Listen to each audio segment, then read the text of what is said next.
The holiday cheer, it's important to remember your manners. So how do you say thank you the right way, and how do we stay within a budget? Joining us is Roseanne Thomas. She is an etiquette expert and founder of Protocol Advisors in Boston. Roseanne, good morning. Thank you for joining us. Good morning. Thank you for having me. The information that you have, a good sign. A lot of companies are going to have parties this year, predicting about 90% actually of employees are going to attend some type of holiday celebration this year. So you only get one chance to make a first impression at these events. What's the best way for them to do that? Well, you know what? Treat it as a business event. It seems like a party, it looks like a party, it sounds like a party, but in fact, it's a business event. Everything you do and say will be noticed and judged. You do not want your behavior the next day to be the topic of water cooler conversation. What type of conversations do you want to have? Obviously, a lot of these events are going to have cocktails at them. You don't want to be walking up to your boss at that time and asking for a raise. But what's the balance between work conversation and just personal conversation? It's more personal than work, to tell you the truth. I would master the art of small talk, get involved in conversations around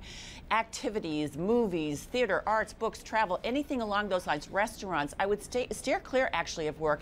Definitely steer clear of asking for a boss for a raise, or complaining about coworkers, or airing any grievances. Keep it light and upbeat. The last thing you want to do is get fired after a company party. Exactly. How about a significant other, maybe a husband or wife that's going to be meeting coworkers for the first time? What's the best way to integrate them into a conversation so they feel comfortable where they're at? Let them know who they're going to be meeting. Let them know what they should be wearing. If you're not sure what you should be wearing, call ahead, find out. It's critical that, you know, they are an extension of you, a reflection upon you. You want to make sure that they are prepped as well as possible so that they will know what to expect. And let's move to gift giving and tipping throughout the year. Obviously, a variety of different services that we all get.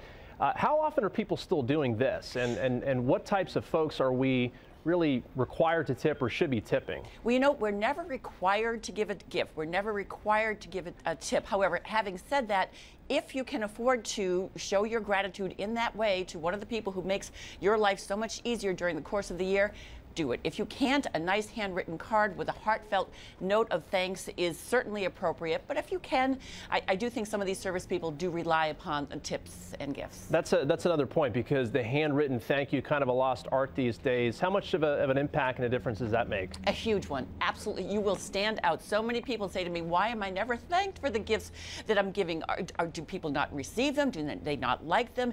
Take 2 minutes to write a thank you note. Believe me, it will be appreciated. One thing that people always ask about this time of year, re-gifting. We get an assortment of different gifts or different things. What's your recommendation there? You know, I always think that re-gifting has a little bit of a bad rap. I mean, I think of family heirlooms. I think of jewelry. There are some very nice re-gifts, if you will.